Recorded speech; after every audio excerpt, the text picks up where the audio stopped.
Good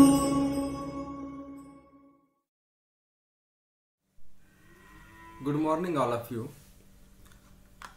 So this is our last part of the chapter Pteridophyte.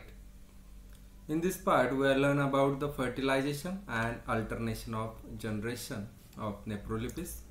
Let us see one by one. Fertilization, as we know that this is the structure of Archegonium and these are the antherozoids. Okay. The fertilization takes place only in the presence of water. If water is not there, fertilization cannot be takes place. So water is essential for fertilization, and antherozoid, water is essential for antherozoid to swim. Let us see, these are the antherozoid and they are swim toward the Archegonia, and to break the open the neck. These are the cap cell, lead cell or neck cell, neck of the Archegonium. Prothallus, we know that it is the prothallus. Prothallus is the monoecious. As a rule, there is a cross fertilization as Antheridia matures. Antheridia, after the maturation of the Antheridia, much before the Archegonia. When the Archegonium matures, the venter canal cell and the neck canal cell disintegrate. These are the venter canal cell. They are the disintegrate. There are the four cells. They are the disintegrate, as well as the lead cell. They are also disintegrate to form a mucilaginous substance. The latter absorb water. This canal cell absorb the water and swells. As a result, lead cell breaks. Okay. After that, the lead cell breaks open and the mucilaginous oozes up. The mucilaginous which is present in this neck canal cell, they are come out of the this passage and break open, and the mucilaginous oozes out. The mucilaginous contains some chemical substances which attract the swarms of the antherozoids. They attract the antherozoids. Therefore, the fertilization takes place by the process of chemiotaxis, because some chemical substance they are present in this mucilaginous or mucilages, and that chemical substance attract the antherozoid. So this process is known as the chemotaxis. The antherozoids further enter into the ventral through the neck, and one of the penetrate the egg cell. One of antherozoid, they are penetrate toward the egg cell and fuses with the egg cell nucleus to form a diploid nucleus or zygote. Okay, they come together. This egg cell is haploid, this antherozoid is also haploid. They come together and form a diploid zygote. The zygote produces a cell wall and itself and form a oospore. Further, they come together and oospore are formed, the zygote, and it is initiation of the sporophyte. Further, that zygote is initiate into the next sporophytic plant body. Let us see how it process. Further, this is the spore here. Okay, many Archegonia of the prothallus are fertilized, but only one oospores is divide and redivide mitotically with their ventral to develop the embryo, and the early embryo consists of the foot. Okay, they form a foot. Second one is the root, stem apex and cotyledon. Okay, the foot is embedded into the prothallus. This is the prothallus. They are embedded into the prothallus, and absorb the nourishment for the developing sporophyte till it become the independent. Therefore, initially the sporophyte is dependent on the gametophyte. These all process are took place here only in the prothallus, and further later on the root enter into the soil while the cotyledon and the stem apex bend. Some after that they come up through the notch of the prothallus. From this notch they are come outside, okay, notch of the prothallus, and develop into a young sporophyte. This is the young sporophyte. After that the prothallus degenerate. Okay, this prothallus is totally degenerate at that time, and this embryo, okay, young sporophyte develop into a new plant by multiple cell division here. Okay, in this way let us see here that outermost cell from the spore produces the multiple cell. Again they are divided, redivided, and produces the filament like structure. Further again at the basal side they produces the rhizoid, and they further form the whole sporophytic plant body here. In this way this is the structure of the young sporophyte here. Okay.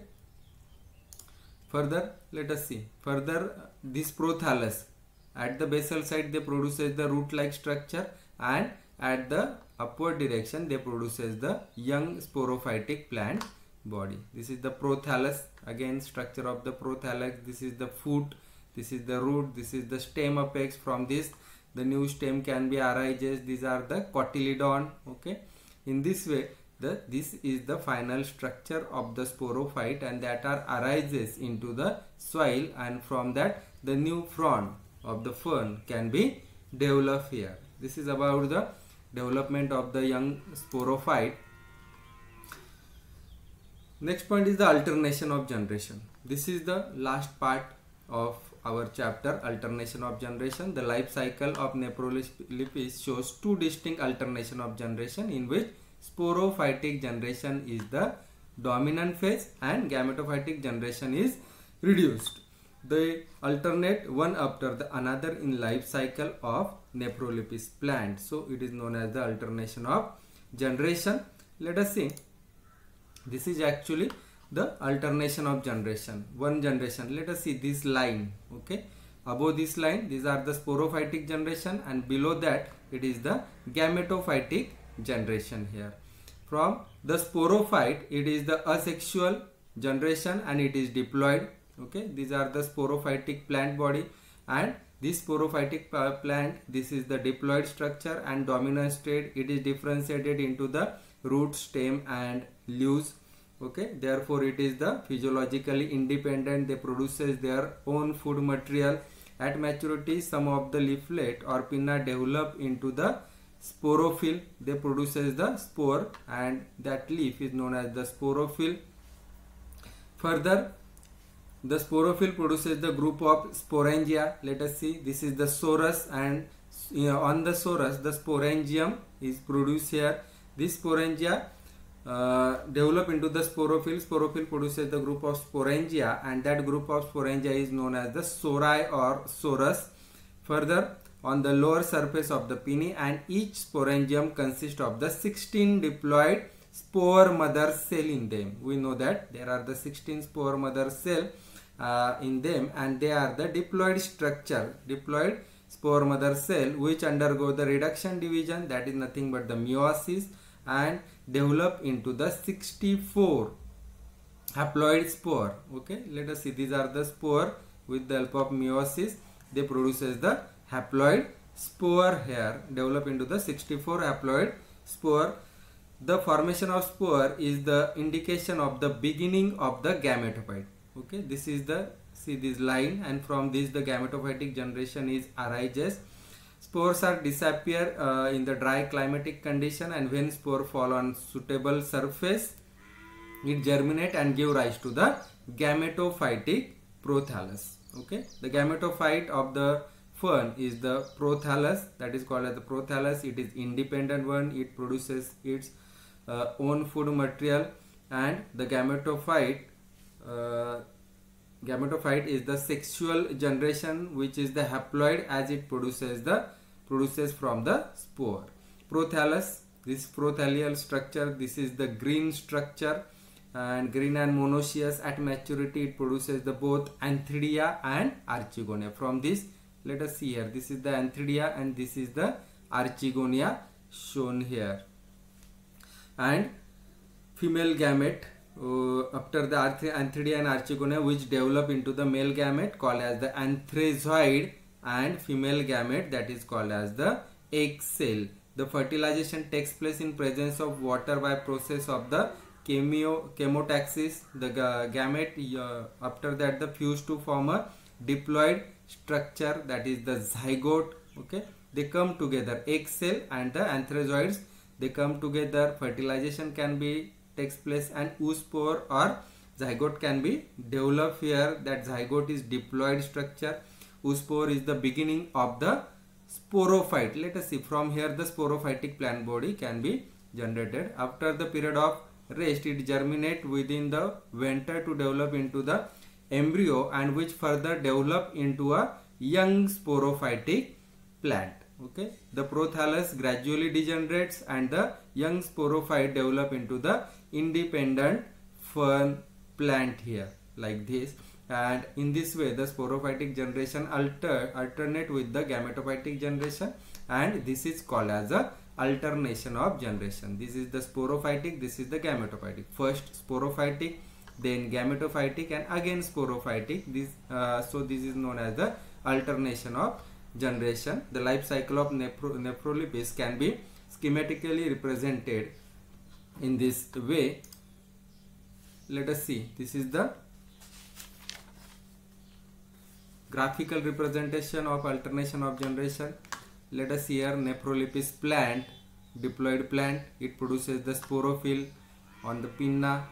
Okay, they produces the sori produces the sporangia. All they are the diploid structure. Sporangium further divided into the spore mother cell, and they having the spore mother cell. Further spore mother cell, with the help of meiosis, repeating cell division, they produces the spore, but that spore is the haploid here. Okay, because reduction division can be takes place. Further that spore develop into the gametophytic structure, prothallus. Further that gametophyte produces the male and female gamete. Male gamete is known as the antheridium, female is known as the archegonium. Archegonium produces the egg cell, antheridium produces the anthrazoids. Further egg cell and anthrazoids come together and fertilization can be takes place, and the output of fertilization is the zygote.